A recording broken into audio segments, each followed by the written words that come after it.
Bien, yo creo que empezamos.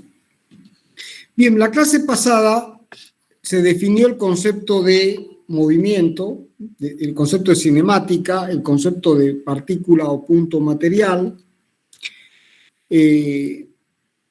los conceptos generales de sistema de referencia, un concepto muy importante, el de sistema de referencia inercial, y se definió, se hizo un mapa mental de todos los análisis que se hacen en cinemática.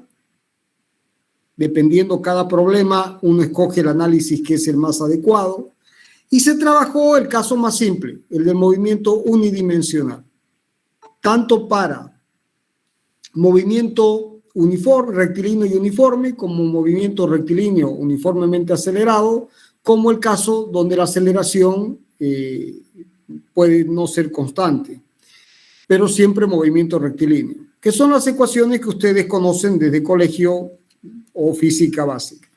Ahora vamos a dar un paso adelante y vamos a empezar a analizar el movimiento curvilíneo en distintos sistemas de coordenadas.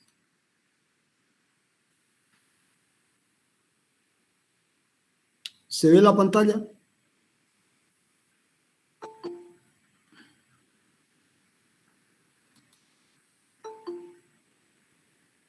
Sí, ingeniero. Sí, ingeniero. ¿Se ve la pizarra? Sí, ingeniero. Bien, entonces, vamos a continuar con el movimiento curvilíneo.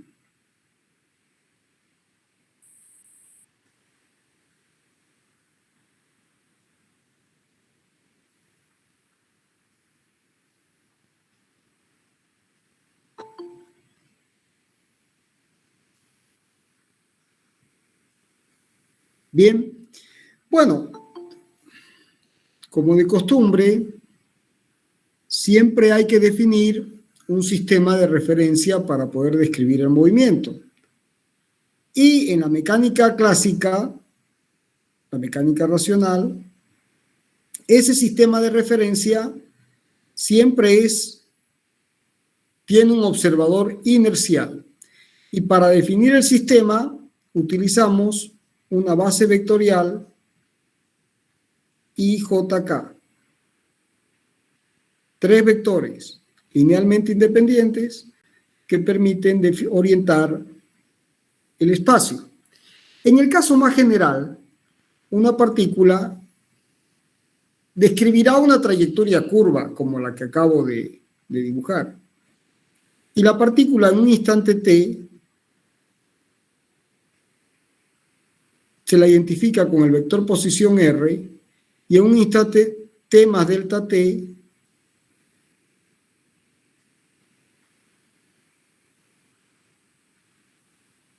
se le identifica con el vector r en t más delta t. Bien.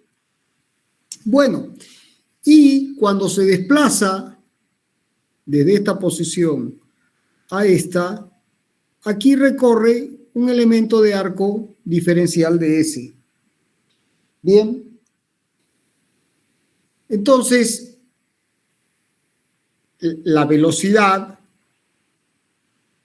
se la va a definir como el límite para delta t tendiendo a 0 de delta r sobre delta t, siendo delta r este vector. Entonces, fíjense que r más la suma vectorial r más delta r es igual, perdón, r en t más delta r va a ser r en t más delta t. Entonces, delta r puede expresarse como r en t más delta t menos r en t. Bien, bueno, y este límite, como ustedes ya saben, será la variación de r, del vector r con respecto al tiempo. Cuidado que esta es la derivada de un vector, es la derivada de un vector, no es la derivada de una función escalar, es la derivada de un campo vectorial. la clase pasada se vio que describir el movimiento de una partícula significa conocer los campos vectoriales, R como una función del tiempo, B como una función del tiempo y la aceleración también como una función del tiempo.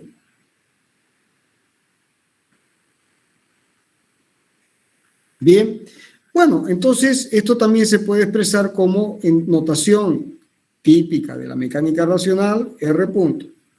Bien, bueno, entonces, si ahora uno analiza en detalle qué está pasando aquí, presten atención. B se puede expresar como el límite para delta t tendiendo a 0 de delta R, multiplico y divido por el elemento de arco, por este elemento, delta S.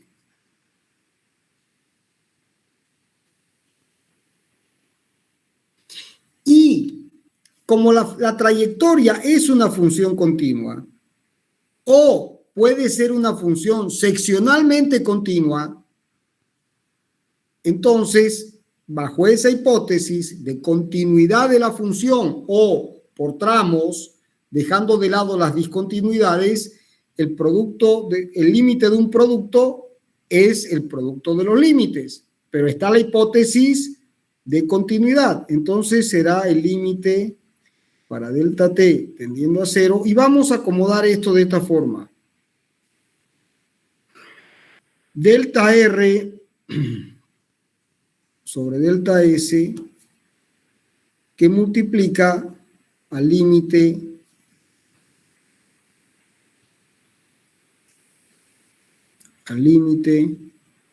para delta t tendiendo a 0 de delta S sobre delta t.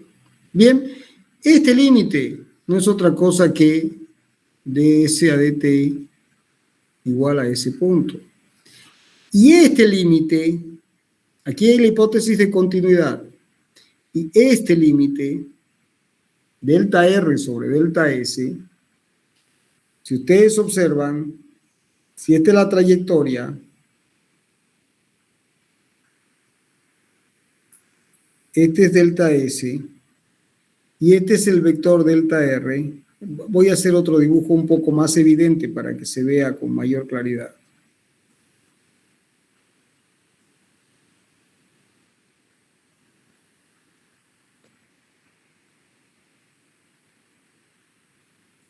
Ahí se ve bien.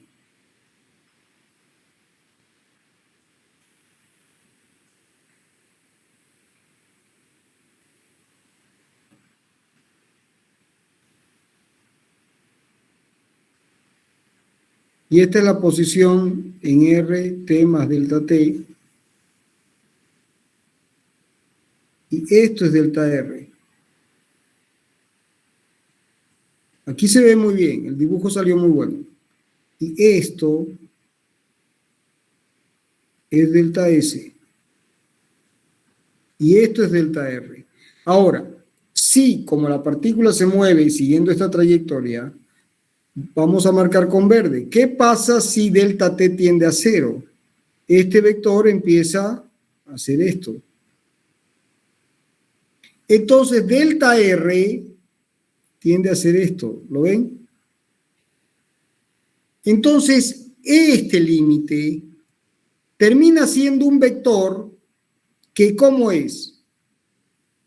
Tangente. Es tangente. ¿Y cuánto vale su módulo? Claro, en el límite, delta R es aproximadamente delta S. Por lo tanto, delta R sobre delta S es 1. O sea que este límite termina siendo un versor. Un vector de módulo unitario, el versor tangente. Y es tangente a la trayectoria. O sea que la velocidad, jóvenes, se acaba de demostrar que la velocidad se puede expresar como ds a dt según la dirección tangente o también ese punto. La velocidad siempre es un vector tangente a la trayectoria. ¿Se entendió?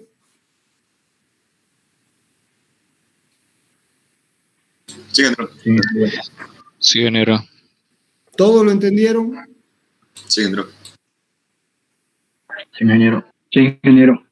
Bueno. Bien. Ahora, esto nos lleva, jóvenes, a definir un sistema de coordenadas muy útil en la ingeniería, en la mecánica y en la ingeniería. Muy útil, que es el sistema de coordenadas intrínseco. Coordenadas intrínsecas.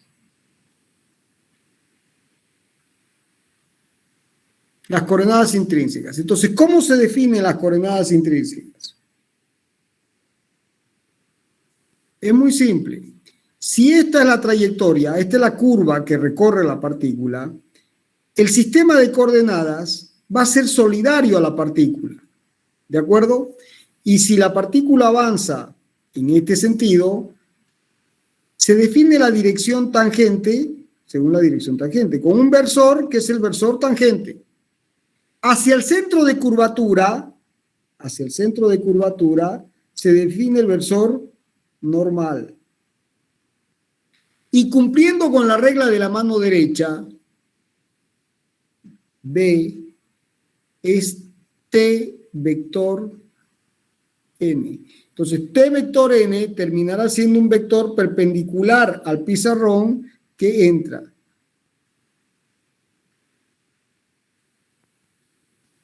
Entonces, se tiene una terna que es tangente, son coordenadas intrínsecas.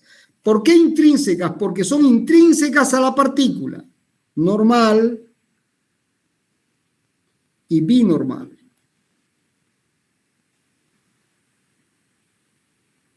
Y binormal. Y espero que se vea en la cámara.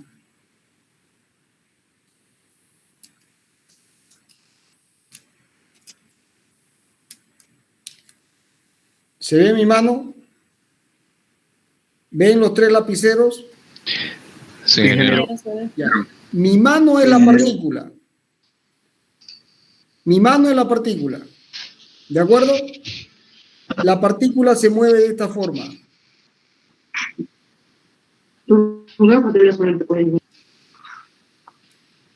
Así. Así. Está al revés. Ahora sí. Mi mano es la partícula. ¿Se ve? A ver, un momento, jóvenes, que vamos a darle ingreso a... Ah, señor. Un momento.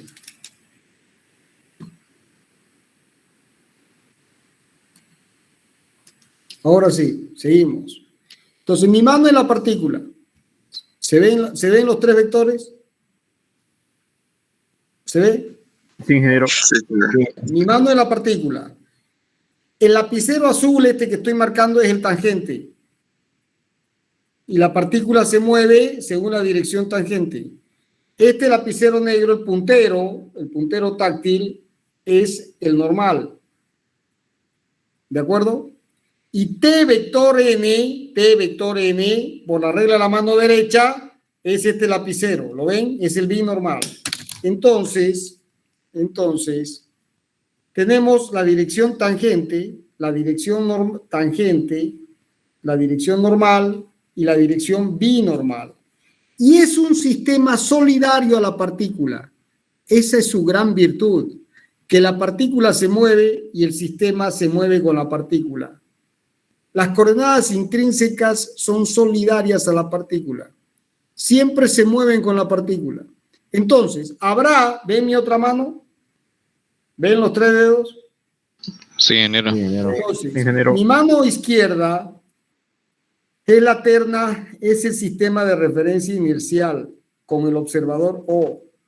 Y aquí se tiene un sistema de referencia móvil que se mueve con la partícula. Y este es el inercial, este es el móvil. Esta es las coordenadas intrínsecas de la partícula, tangente, normal y binormal. Y aquí tenemos I, J y K con el observador inercial. ¿Qué significa inercial? Que está en reposo o en movimiento rectilíneo y uniforme, velocidad constante. ¿Se entendió? ¿Lo entendieron, jóvenes? Sí, ingeniero. Sí. Bien. Entonces, a medida que la partícula se mueve, el sistema de coordenadas intrínsecas va cambiando de dirección. Pero el módulo de los tres vectores, ¿cuánto vale? 1, porque son versores. Son versores. Son versores. ¿De acuerdo? El módulo vale 1 porque son versores. Son versores. Entonces su módulo vale 1. Tangente, normal y binormal. Esta es la base vectorial para el sistema de coordenadas intrínsecas. Así como esta es la base vectorial para el sistema de coordenadas, para el sistema inercial. Bien, entonces en este caso, completando, este será el versor normal, el versor tangente, y cumpliendo con esta relación, T vector N entra, ¿no es cierto? Entonces es perpendicular entrante. Binormal. ¿Se entendió la definición de coordenadas intrínsecas? Señora, ¿podría volver a explicar sobre el binormal, el vector binormal? El binormal, jóvenes, a ver, ¿cómo tienen que ser los tres ejes? Perpendiculares, ¿no es cierto? ¿Sí o no? Sí, ingeniero. Ya, dos ejes están definidos. El tangente y el normal, ¿está claro? Sí, ingeniero. Sí, ingeniero. Entonces, ¿cómo saco el tercero? Tiene que ser perpendicular a este plano. ¿Sí o no? ¿Sí o no? Para que sea en tres direcciones, tiene que ser perpendicular. ¿De acuerdo? ¿Y con qué dirección puede ser? ¿En este sentido o en este sentido? ¿Cuál es el sentido positivo? El que cumple con la regla de la mano derecha. T vector n es entrante, perpendicular entrante. Si la partícula se moviera así, fíjense, si se mueve en sentido contrario, este es tangente, este es normal. ¿Se entendió hasta ahí? ¿Se entendió hasta ahí? Sí, sí, ingeniero. Ya, ahora, T vector n, ¿cómo es? Entrante a la pizarra. Saliente. Sí, T vector n, hace la mano, a ver, poné la mano. T, ¿ves mi mano? T vector n me va a mí. ¿Se entendió? Sí, sí. Excelente. Entonces, ¿cómo va a ser el dibujo? Este es el binormal. ¿Se entendió?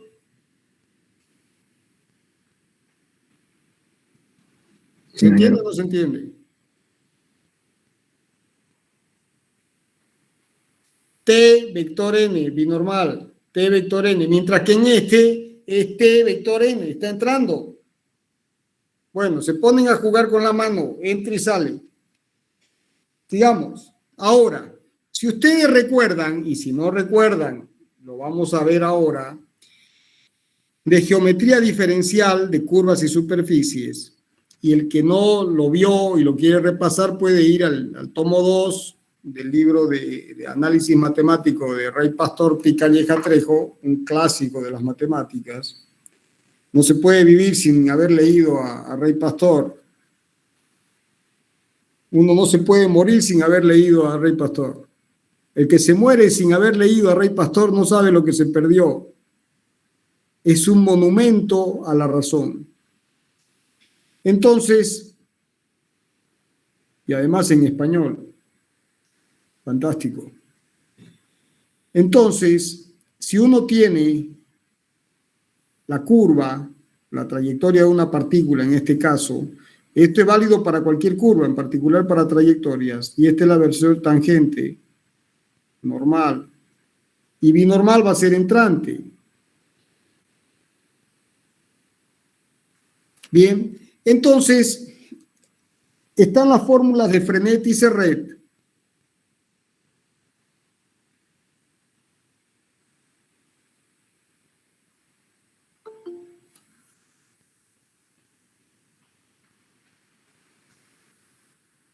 Está en la fórmula. ¿Qué dicen las fórmulas de Frenet y Serret? Bueno, dicen que la variación del versor tangente con el elemento longitud de arco diferencial de S es igual a 1 sobre ρ. Ahora vamos a explicar qué es 1 sobre ρ según la dirección n. Eso.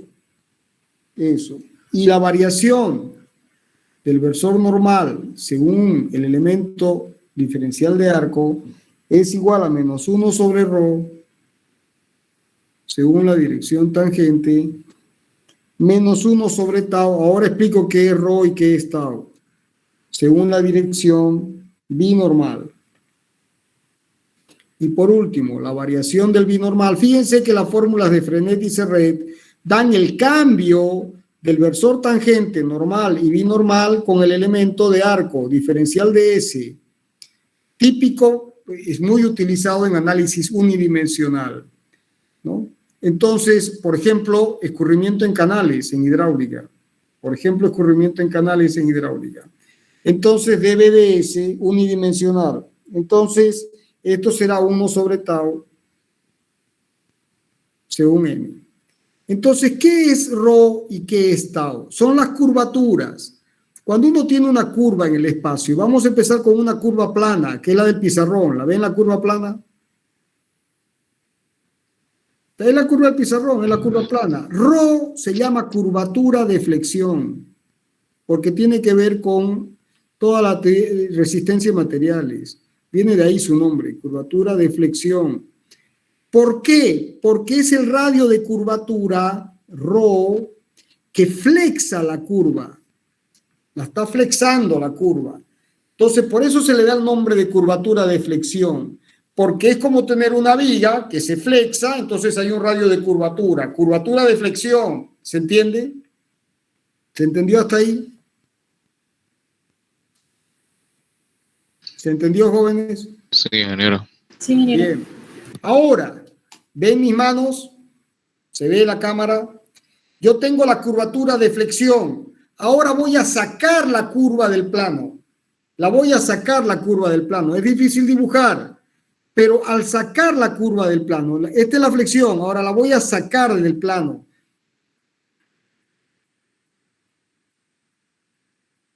Aquí la estoy flexando. Ahora la quiero sacar la curva del plano, la quiero sacar. Al sacar la curva del plano, necesariamente, ¿qué estoy haciendo con la curva? La estoy torsionando. Para sacarla del plano, la tengo que torsionar. Entonces, la curvatura en el otro sentido es la curvatura de torsión.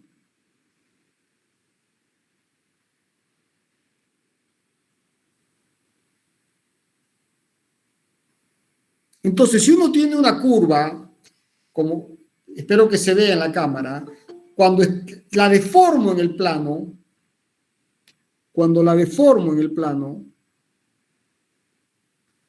la estoy flexando. ¿Dónde está el cursor?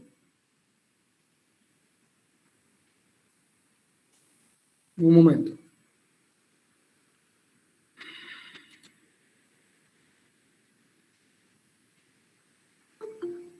Es difícil dar clases así, jóvenes. Es difícil, pero hay gente que se cree especial, ¿me entienden? Y llega cuando le da la gana. Pero bueno, entonces tengo la curvatura de flexión. Y cuando la saco del plano, la curva, la estoy torsionando. Entonces, curvatura de torsión. Esos son los valores de ρ y de tau. Por supuesto, sus unidades son metros. Son unidades de longitud. Es un radio de curvatura. Curvatura de flexión y curvatura de torsión. Bueno, ¿qué dan las fórmulas de Frenet y Serret? Dan el cambio de la tangente, del vector tangente normal y binormal, con el elemento de arco diferencial de S, ¿no? Y esos cambios se dan en direcciones, en este caso normal, tangente binormal y normal, según los radios de curvatura. Entonces, volviendo a la demostración de que la velocidad es tangente a la trayectoria, se determinó que la velocidad se puede expresar como ese punto según la dirección tangente. Y la velocidad no tiene componente normal y no tiene componente binormal. Esa es la ventaja del sistema de coordenadas intrínsecos. Aparecen los ceros. Se van a dar cuenta en el transcurso de la materia que los sistemas de referencia que más busca el ingeniero son los que están llenos de ceros, porque simplifica los cálculos. Cuando lleguemos a matriz de inercia, por ejemplo, ahí se van a dar cuenta que uno busca diagonalizar la matriz para llenarla de ceros. ¿Por qué? Porque justamente uno está buscando simplificar los cálculos. Bien, bueno, entonces en estas condiciones la velocidad puede expresarse como la variación del espacio.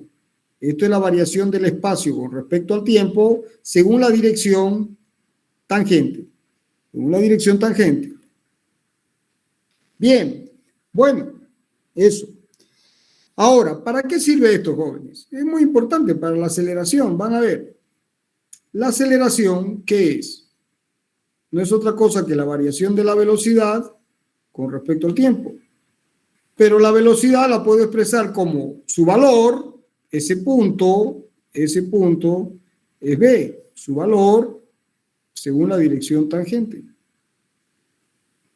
Respecto al tiempo. Y ahora derivo. Esta es la derivada de un escalar por un vector.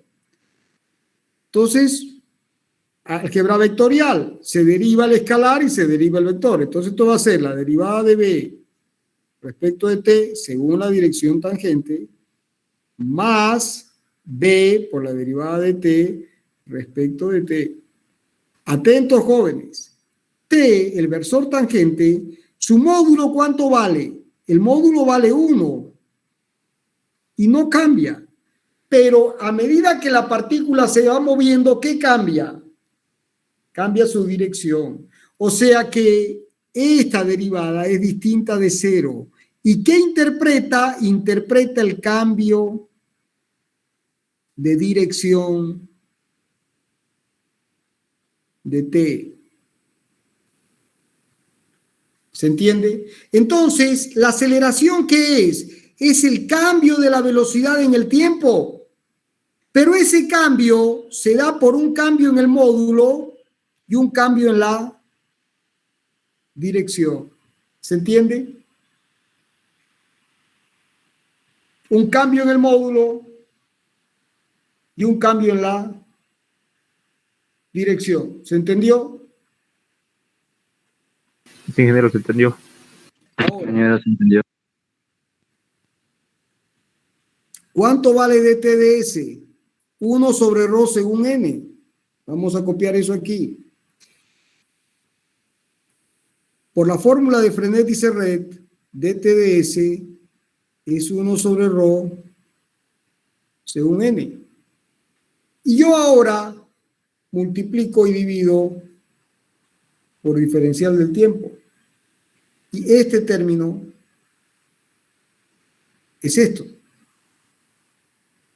O sea que dTds por dt a dt es 1 sobre ρ según la dirección normal. Y despejo este término. Entonces, el cambio del versor tangente según el tiempo va a ser igual a ds dt por 1 sobre ρ según la dirección normal. ¿Pero esto qué es? Es la velocidad. Es la velocidad sobre la curvatura de flexión según la dirección normal. Y sustituyo aquí arriba. Entonces nos queda que la aceleración es igual a dv dt según la dirección tangente más b por b sobre ρ más b cuadrado sobre ρ según la dirección normal. ¿Estamos de acuerdo? ¿Se entendió hasta ahí? Sí, ingeniero. ¿Y cuánto vale según la dirección binormal?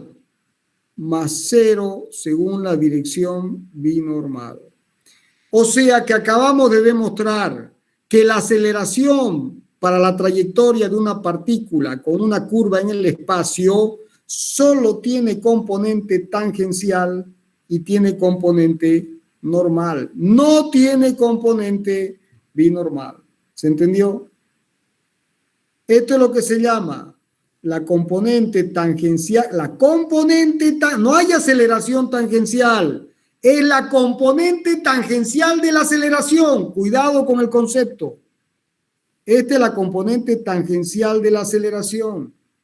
¿Y esta qué es? La componente normal de la aceleración. Bien, porque la aceleración... Entonces, si ahora uno trata de interpretar esto en un dibujo, ¿qué es lo que hay? Muy simple. Se tiene la trayectoria de la partícula, la terna intrínseca, la tangente y la normal. ¿De acuerdo? Muy bien. Entonces, ¿cuánto vale la componente tangencial? dB de t. Se dibuja aquí dB de t. ¿De acuerdo? ¿Cuánto vale la componente normal? B cuadrado sobre el radio. La curvatura de flexión. B cuadrado sobre la curvatura de flexión. Esto será A sub n y esto será A sub t. Y la composición de estos dos, de este vector con este vector que me da. ¿Qué da?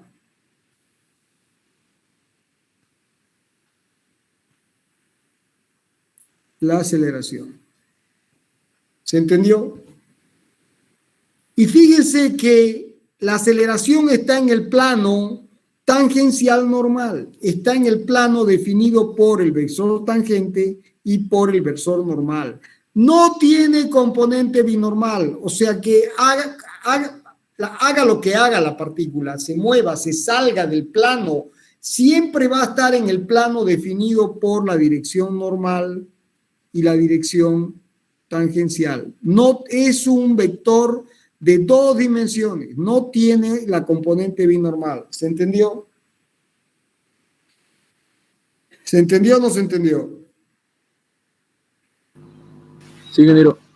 Bueno, esto también se puede expresar como A igual dB de t será dB por ds a dt respecto de t según la dirección tangente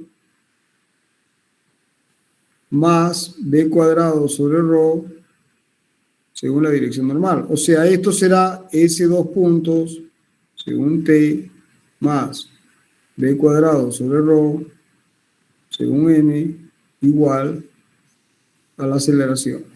¿Estamos? ¿Se entendió o no se entendió?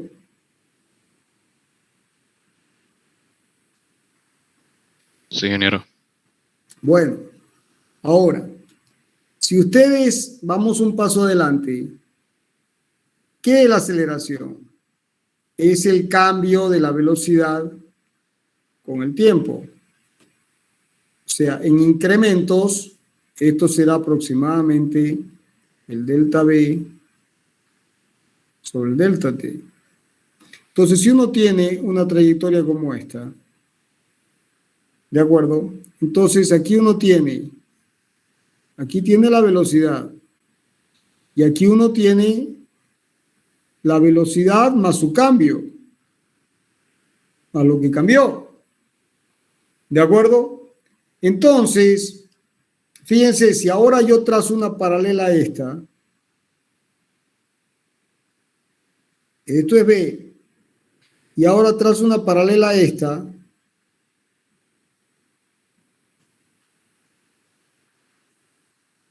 ¿se entiende? Esto es B, y esto es B más diferencial de B. ¿Este vector quién es? Diferencial de B. O sea que B más diferencial de B es igual a B más diferencial de B. O sea que este vector, si yo lo llevo aquí, es este vector. O sea que la dirección de A está dada por la dirección de diferencial de B.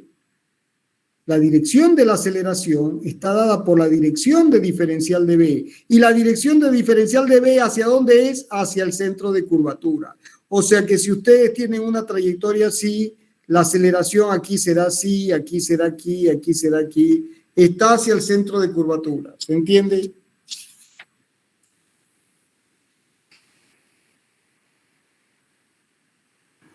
Sí. Bueno, jóvenes, hemos hecho lo más difícil. Ahora, vamos un paso adelante. Vamos a cambiar pizarra. ¿Cambió? Sí, ingeniero. Ahora, si se analiza el movimiento en coordenadas rectangulares, en realidad es matemática pura, no hay ningún misterio. En coordenadas rectangulares, bueno, uno define un sistema inercial con el observador inercial I, J y K y, perdón, van a disculpar. Tuve un lapsus, mi mente fue más rápido que lo que escribía. X y Z, y J y K. Bien, entonces, en ese sistema inercial, si la partícula está aquí, entonces esa partícula tendrá sus coordenadas X y Z. ¿De acuerdo? Y al mismo tiempo, esa partícula tendrá su vector posición, R, tendrá un vector velocidad cualquiera, con una trayectoria como esta, por ejemplo, y un vector aceleración, como este. Y esta es su trayectoria. Vamos a pintarla de rojo. Esta es la trayectoria. Entonces, como esa es la trayectoria, la velocidad es tangente y la aceleración es hacia el centro de curvatura. Avanza en este sentido. Y este es el vector posición. Si quiero dibujar aquí, por ejemplo, ¿cómo sería? Este sería el vector posición. Esta es la velocidad. Y esta es la aceleración. ¿Se entendió? Bueno, entonces, R, como el campo vectorial, será x de t, porque es una función del tiempo. La coordenada x cambia con el tiempo, es una función. Es una función escalar que contribuye a definir la función vectorial, según i, más i de t, otra función escalar, según j, más z de t, según k. Bueno, si uno conoce estas funciones, la velocidad, ¿cuánto vale? La derivada.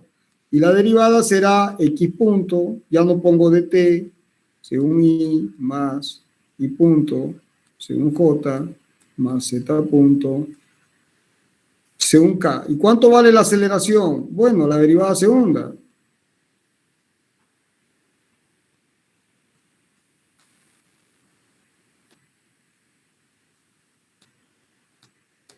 ¿Estamos?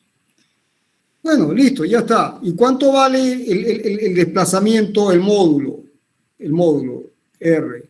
Bueno, será la raíz de x cuadrado más x cuadrado más z cuadrado. ¿Y cuánto vale el módulo de la velocidad? Bueno, la raíz de x punto cuadrado más y punto cuadrado más z punto cuadrado. ¿Y cuánto vale el módulo de la velocidad? La raíz de x dos puntos cuadrados más, es puro matemáticas, y dos puntos cuadrados más z2 puntos cuadrados.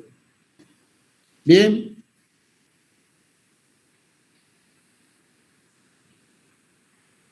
Bueno, ahora, en coordenadas cartesianas hay un caso particular muy interesante que después aparece en muchos casos prácticos. Les voy a dar uno.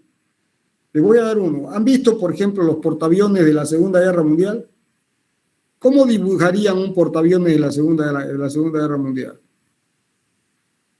Así, ¿no es cierto?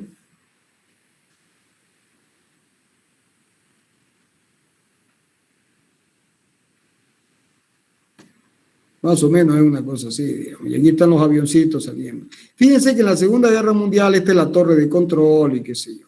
Los aviones entraban y salían. Si ustedes observan los portaaviones 70 años después, ¿qué obtienen? que van a tener una rampa de lanzamiento que es así. Así. Aquí. Tienen una rampa de lanzamiento y esto tiene un ángulo. Y eso tiene un ángulo. ¿Y cuánto es ese ángulo? Bueno, viene el avión, por ejemplo, este es un típico ejemplo. Viene un avión, aterriza, o va a despegar, toma carrera y sale. ¿Y este ángulo cuál es? El que le da el mayor alcance, el que maximiza el alcance. ¿No? Por supuesto, considerando qué cosa, la resistencia del aire. Esa es una aplicación, por ejemplo, si el avión es una partícula, bueno, muy bien, esta es una trayectoria de una partícula, posición, velocidad, aceleración, y la pregunta es, ¿cuánto tiene que valer este ángulo para que el diseño sea óptimo? Miren qué pregunta. Bueno, lo mismo, si uno tiene, por ejemplo, una presa y tiene un salto de esquí, se define por las características del suelo de fundación, roca, resistente, granítica. En la parte inferior, esta es la roca, y aquí está la presa totalmente, y aquí se tiene la lámina. Entonces, aquí se puede, si esto es roca no erosionable, entonces uno decide, adopta como disipador un salto de esquí. Entonces viene la lámina, viene y sale el chorro. Y el chorro que se abre. ¿De acuerdo? Bueno, ¿cuánto vale este ángulo? ¿Cuánto vale este ángulo? ¿Cuánto vale ese ángulo? ¿Cuál es el ángulo óptimo? Bueno, son preguntas que tienen que ver con la trayectoria de la partícula, su velocidad, su aceleración. Ya veremos más adelante que también entra en juego la fuerza de la que no nos podemos deshacer nunca, la fricción. Bueno, por ahora vamos a analizar el movimiento de esta partícula o de este avión o de esta partícula sin fricción, bajo la hipótesis de que una vez que la partícula sale, actúa una aceleración que es constante. Es una constante. ¿Y cuánto vale esa aceleración? Bueno, si la partícula está aquí, ¿cuánto vale esa aceleración? Che. Y va hacia abajo, hacia el centro de curvatura de la Tierra. O sea, si G está así, y sustituimos la curvatura terrestre con el plano tangente, es así. O sea, si ustedes rotan esto, ahora lo rotan, se puede ver así, visto en la parte superior como uno dibuja, se ve así. G, y hemos sustituido este pedazo por el plano tangente. Este pedazo de superficie terrestre está aproximada con el plano tangente. Listo. Entonces G es perpendicular hacia abajo. Y es una constante. Se asume que esto es una constante. Bueno, ¿qué pasa cuando A es una constante vectorial y la trayectoria es curvilínea? Cuidado que aquí estamos ya hablando de que la partícula recorre una trayectoria curvilínea. Bien, entonces en ese caso, la hipótesis de partida es que A es una constante vectorial. Entonces, A vale dB de t. Bueno, entonces si uno quiere integrar, hay que integrar. Listo, hay que resolver esta ecuación diferencial, que se resuelve por variables separables, nada del otro mundo.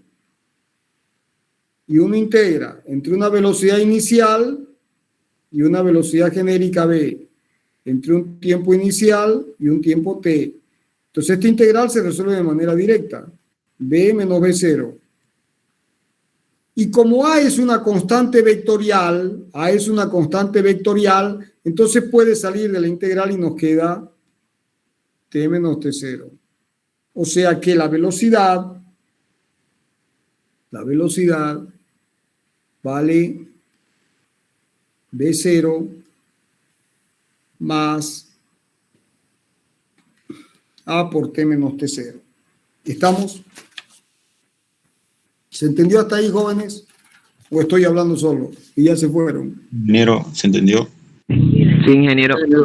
Bueno, entonces ahora volvemos a integrar para encontrar que si se quiere conocer la cinemática de la partícula, se tienen que conocer, no se olviden, 3 campos vectoriales, R, B y A. Bueno, ¿y cuánto vale la velocidad? Bueno, el cambio del espacio con el tiempo. Y vuelvo a integrar. Integro en el campo vectorial, o sea, estamos hablando de integrar campos vectoriales. Entonces, se tendrá B0, separo variables.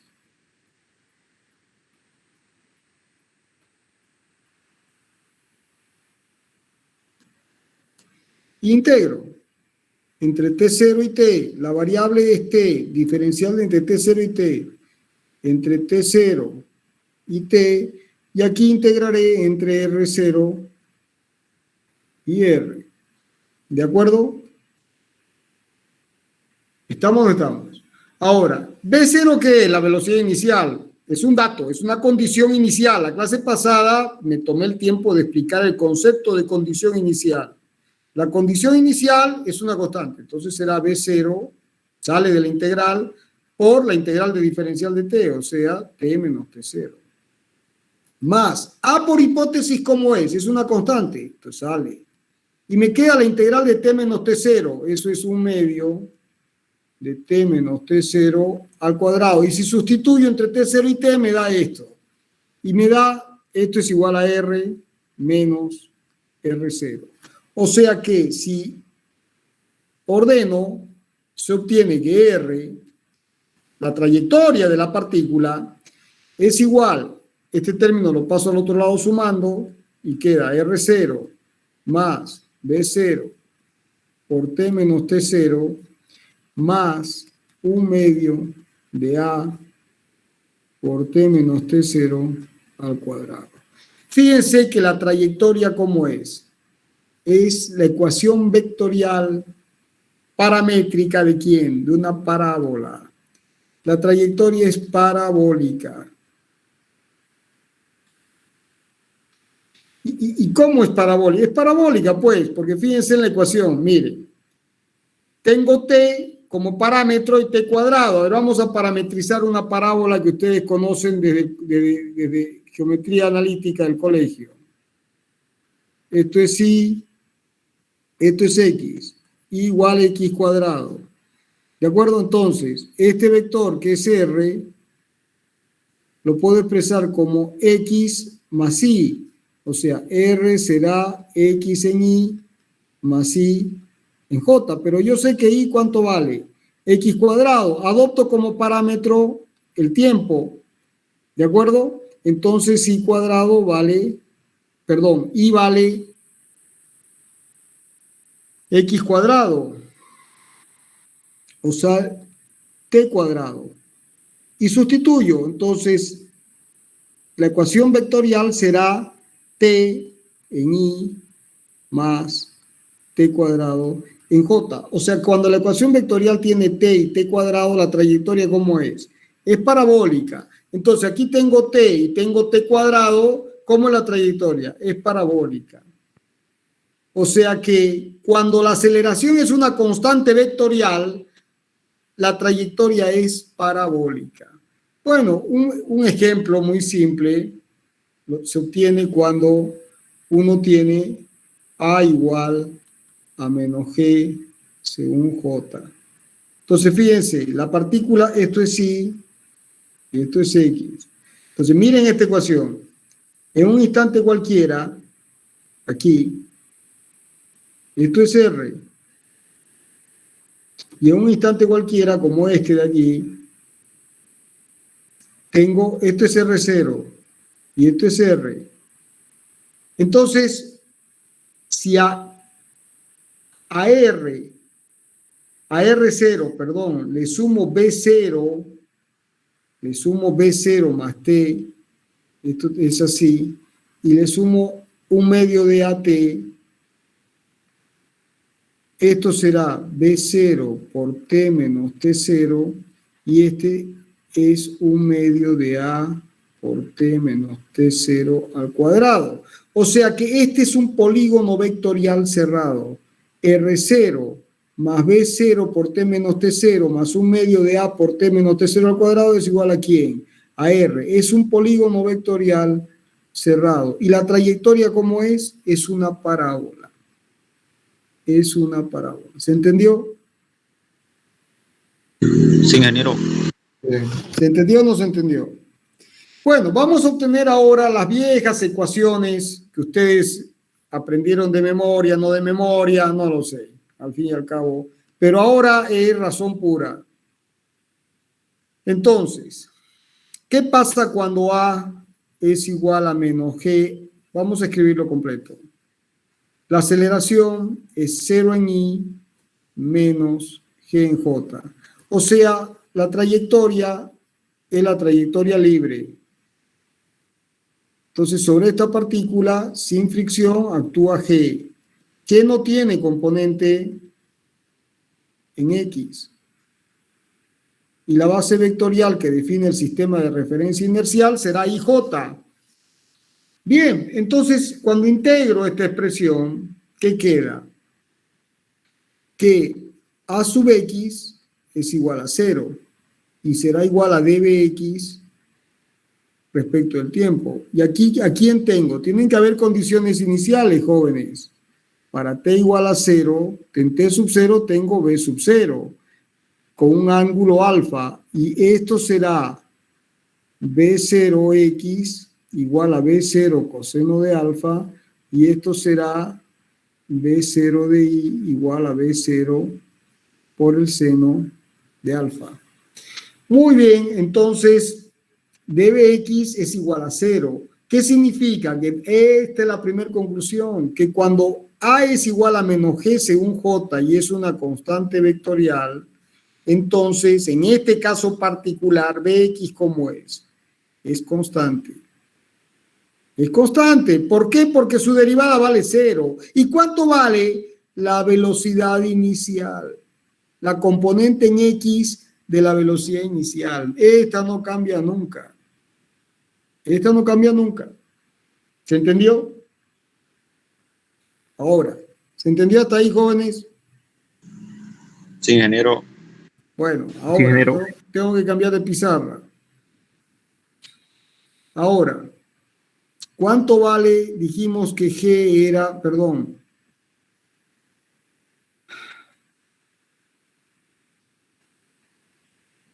A es igual a menos G según J. Entonces llegamos a la conclusión de que AX es igual a 0, lo que implica que BX es igual a B0 coseno de alfa. Y es constante. ¿Se entendió? Ahora vamos con I. ¿Cuánto vale A sub I? Menos G. Y será la variación de la componente en I respecto del tiempo. Bueno, integro. dB de I es igual a menos G diferencial de T. Integro entre una BI y 0 y una BI genérica y un T0 T. Esto me da BI menos BI 0 es igual a menos G, porque G es una constante, por T menos 0. O sea que la componente en I, lo escribimos acá, BI va a ser igual a BI 0, pero ¿cuánto vale BI 0? B0 por el seno de alfa. ¿De acuerdo? Menos G por T menos T0. ¿De acuerdo? Ahora, si T0, se adopta T0 igual a 0, B sub I es igual a B0 seno de alfa menos G por T. Que son las fórmulas que ustedes usaban, ¿se acuerdan en física? ¿Se acuerdan o no se acuerdan? Sí, ingeniero. Ahora, ¿las usaban demostradas o de memoria? De memoria. De memoria. Bueno, De memoria. ahora ya se entendió de dónde vienen. Sí, ingeniero. Sí, ingeniero. Bueno, ahora, vamos un paso adelante. Bx, B sub x es igual a dx a dt y es igual a B0 por el coseno de alfa. Y vuelvo a integrar. Entonces queda diferencial de x igual a B0 coseno de alfa diferencial de t. O sea que si uno integra entre un x0 y x y un t0 y t, queda que x menos x0, como esto es una constante, es b0 coseno de alfa por t menos t0. O sea que x, ya tengo la posición en x, vale la posición inicial más b0 coseno de alfa que multiplica a t menos t sub 0. Está para el caso particular en que uno adopta que x0 es igual a 0 y 0 es igual a 0 para t sub 0 igual a 0, entonces queda que x es igual a b0 coseno de alfa por t. ¿Se entiende? ¿Se entendió o no se entendió? ¿Estamos, jóvenes? Sí. Sí, ingeniero. Sí, ingeniero. Vamos un paso adelante. Ahora, dy de t será a b sub i, que vale b0 por el seno de alfa menos g por t con t0 igual a 0. Y luego integro nuevamente. Entonces queda que diferencial de i va a ser igual a b0 por el seno de alfa por diferencial de t menos gt diferencial de t. Y se integra entre i0 e i y entre t0 y t y entre t0 y t. Entonces de aquí sale que i menos i0 es igual a b0 por el seno de alfa, que es una constante, y sale por t menos t0 menos 1 medio de gt cuadrado. Listo. Ahora, vamos una vez a poner la condición i0 igual a 0, x0 igual a 0, para t0 igual a 0. Entonces queda que i es igual, esto que pasa aquí como 0, y me queda b0 por el seno de alfa por t menos 1 medio de gt cuadrado. Entonces, fíjense que hemos llegado, jóvenes, a que x es b0 coseno de alfa por t, e i vale esto. O sea que la aceleración, posición, velocidad y aceleración. La aceleración, ¿cuánto vale? Menos g, vamos a escribirlo completo. Vale 0 en i menos g en j. La velocidad, ¿cuánto vale? Vale b0 coseno de alfa en i más b0 seno de alfa menos g por t en j. ¿Y la aceleración cuánto? ¿Y la posición cuánto vale? R vale b0 coseno de alfa por t según i más, no lo escribo porque es muy largo y se me acaba el pizarrón, más esto aquí. ¿Se entiende? Tengo aceleración, velocidad y posición. ¿Estamos o no estamos? Sí, ingeniero. Y esta es la ecuación paramétrica ¿de quién? De la parábola. ¿Se acuerdan del i igual a x cuadrado, x igual a t, y igual t cuadrado? ¿Se acuerdan o no se acuerdan?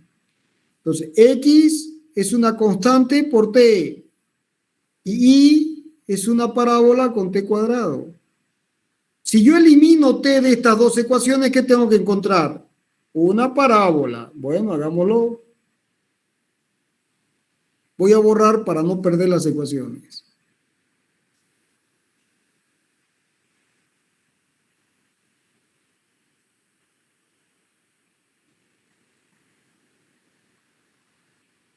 Creo que borré de más. De aquí saco que t, esto implica que t es igual a x sobre b0 coseno de alfa. Y sustituyo esto aquí. Entonces queda igual a b0 seno de alfa por t, x sobre b0 coseno de alfa menos 1 medio de g por t cuadrado, x cuadrado sobre b0 cuadrado coseno cuadrado de alfa.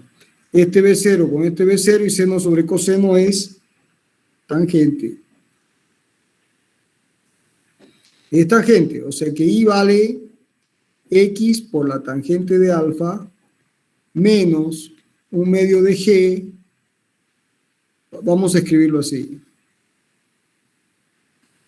Menos G sobre 2B0 cuadrado coseno cuadrado de alfa por X cuadrado. Y esto lo puedo escribir así. O sea que esta es una ecuación del tipo I igual a A por X más B por X cuadrado, donde A es este término y B es con el menos. Esto es B. ¿Se entendió? Es la ecuación de una parábola.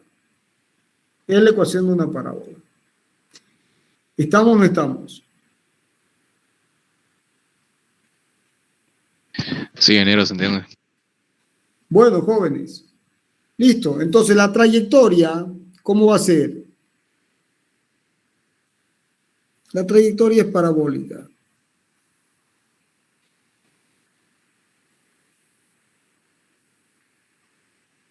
Y X.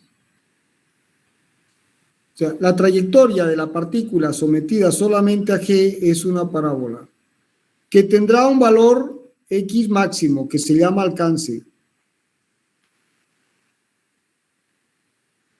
Y ese alcance es una función del ángulo con que uno larga.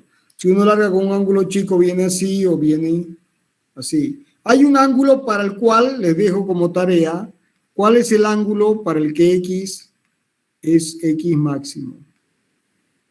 Se calcula derivando. ¿Se entendió? ¿Se entendió o no se entendió? Sí, ingeniero. Bueno, jóvenes. Ahora, en la práctica, ¿qué sucede? Que la trayectoria real, si esto es Y, y esto es X, y esta es la trayectoria real, ¿de acuerdo? Que es una parábola real. En la práctica, ¿cómo es la trayectoria ideal, sin fricción? En la práctica, ¿cómo es la trayectoria? La trayectoria es así. Es así. Porque hay fricción. Esa es la primera limitante. Ya vamos a ver que la trayectoria, jóvenes, es así y es así. O sea, perdón, vamos a hacer un dibujo mejor. Vamos a demostrar las ecuaciones con fricción y si esta es la trayectoria parabólica ideal, en la práctica, la trayectoria real, incluyendo la fricción, es así. Primero que la altura es menor porque hay pérdidas por fricción. El alcance es menor. Y luego la subida es más extendida y la caída es más abrupta. Es así. Esta es la trayectoria real. Y este es el arco tangente y este es el arco tangente hiperbólico. O al revés, no me acuerdo, pero ahí juegan las dos. Ya vamos a demostrar esta ecuación. Bien, entonces, una de las limitaciones en el cambio de la trayectoria es la fricción. Y la otra es que G no es una constante. ¿Qué es una constante? No es una constante. ¿Por qué? Esto es muy importante que lo tengan claro. Lo voy a hacer una vez, después aparece de nuevo, pero ya no lo repito. Fíjense, si esta es la Tierra y este es el radio de la Tierra, y aquí está la partícula a una distancia h, y esta es la masa de la partícula, y esta es la masa de la Tierra, por la ley de gravitación universal, la fuerza de atracción gravitacional tiene que ser igual al peso. mg es la fuerza con que la Tierra atrae la masa y la masa atrae la Tierra. Bueno, esto es igual a la constante de gravitación universal por la masa de la Tierra, por la masa del cuerpo, dividido la distancia que los separa, es decir, R más H al cuadrado. O sea que G, si se simplifica la masa del cuerpo menor, G, que es el campo por unidad de masa, es igual a la constante de gravitación universal por la masa de la Tierra sobre R más H al cuadrado. Bien, R más H al cuadrado. Bien, bueno, ahora, ¿qué pasa si uno toma el límite el límite para H tendiendo a 0. O sea, esta masita la ponemos aquí. Muy bien, entonces de G. Si H tiende a 0, esto tiende a G por M sobre R cuadrado. ¿Qué pasa si uno toma el límite para H tendiendo a infinito? O sea, hacemos que el cuerpo se aleje indefinidamente de G. Si esto tiende a infinito, G tiende a 0. O sea que G es mayor o igual que 0 cuando el cuerpo está muy lejos de la Tierra y menor o igual a G por M sobre R cuadrado. Pero bueno, además hay que incluir que la Tierra no es una esfera. La Tierra no es una esfera, jóvenes. La Tierra se aproxima con un geoide. Se aproxima con un geoide. En realidad es bastante más alejada. La forma de la Tierra es bastante más alejada, pero se aproxima con un geoide. Entonces, hay un radio en el ecuador y hay un radio en el polo, y a una longitud determinada, una latitud determinada, habrá un radio sufrido. Si uno toma el del ecuador, fíjense, es el más grande. Entonces, ¿cómo es G en el ecuador? Es mínima. O sea que de aquí tenemos G por M sobre el radio en el ecuador, que adquiere su mínimo valor. Este es el G mínimo. Y en los polos, el radio es máximo. Al ser máximo, G adquiere el máximo valor.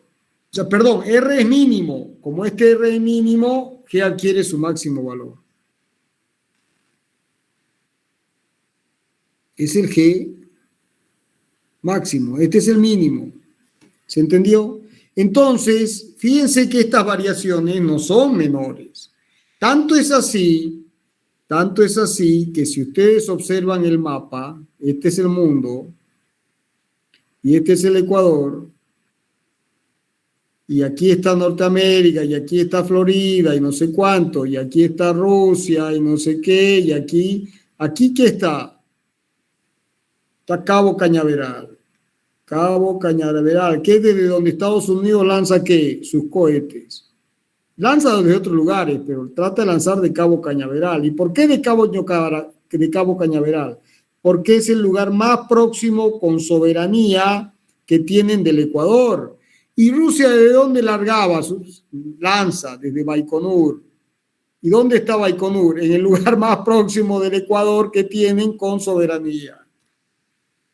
Y si uno dibuja aquí ahora, no sé, qué sé yo, mi dibujo medio mal, pero aquí uno dibuja la Guyana. ¿Y qué tiene uno aquí? La Guyana francesa. Y en la Guyana francesa, ¿quién lanza los cohetes en la Guyana francesa? La Unión Europea.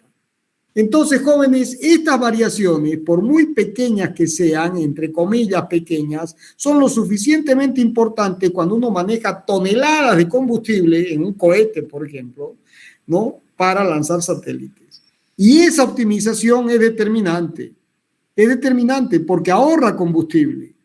Por eso es que los sitios de donde lanzan los cohetes están lo más próximo posible al Ecuador. ¿Por qué? Porque en esa condición G adquiere su mínimo valor. ¿Se entendió? Entonces, fíjense que G cambia en magnitud, pero también G, ¿se entendió esto? Sí, ingeniero, ¿se entendió? ¿Todos lo entendieron? Sí. Interesante. Entonces, además de esto, tiene que entenderse que G cambia en dirección, porque si esta es la Tierra y jugamos a las guerritas, como le fascina al ser humano jugar a las guerritas, entonces el que está aquí en Corea del Norte, como el que está aquí en Estados Unidos, este quiere matar a este y este se tiene que defender, o lo que no importa, el punto es que, o al revés, ¿me explico? Esta es la trayectoria real del cohete, es del ICBM, para que se entienda, del misil balístico intercontinental.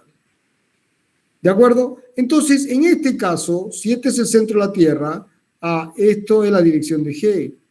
Pero aquí, ¿cómo es la dirección de G? Es así. ¿Y aquí cómo es? Es así. ¿Y aquí cómo es?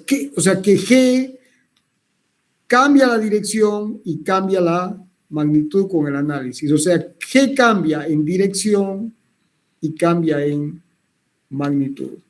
¿Se entendió? Sí, ingeniero, se entiende. Por lo tanto, la trayectoria parabólica perfecta de la cinemática habrá que ajustarla. ¿Se entiende? Bueno, jóvenes, la clase que viene terminamos el capítulo, que va a ser el domingo a las 9 de la mañana, porque tenemos que recuperar la clase, ¿se acuerdan, no es cierto? Sí, ingeniero. Ya, Sí, ingeniero. entonces van a repasar coordenadas polares, van a repasar coordenadas cilíndricas y coordenadas esféricas. ¿Estamos? Van a repasar estos tres temas para que analicemos el movimiento en coordenadas polares, cilíndricas y esféricas. Y terminamos el capítulo 2. ¿Estamos? Sí, ingeniero. Sí, ingeniero. Bien, también tengo una pequeña tarea para ustedes. Yo sugiero, es una sugerencia, una simple y llana sugerencia, que se pongan en contacto con el centro de estudiantes y empiecen a pedir que el semestre sea un semestre de 5 meses. ¿Por qué? Porque si me obligan a terminar la materia el 31 de diciembre, yo voy a terminar el 31 de diciembre. Pero ¿quiénes son los damnificados? Nosotros. Ustedes. Nosotros Entonces, pónganse en estamos. campaña para que